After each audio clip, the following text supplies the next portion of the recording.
Simpleng almusal po mga kaibigan, isang itlog. Itlog na ito, yung organic itlog ng manok, tapos ito na siya. Tapos medyo i-mix lang siya sa kanin na mainit pa.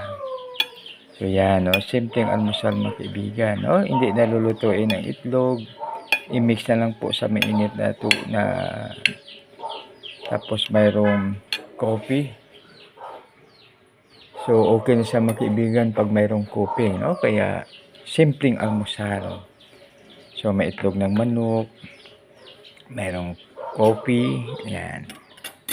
Tapos mayroong munggo na gulay, no? Simpleng almusal po mga kaibigan, no? So dito mayroon na siyang itlog, may kunting kanin, may coffee, at saka of course, no, mga kaibigan, whatever we do, we eat, we drink, or anything we are doing, we will do it with love, no? So napakaganda pag mayroong love kasi lalong sasarap po siya mga kaibigan. Isang maganda, mapagpala, mapagbiyaya at makadiyos po umaga sa bawat isa. God bless us all.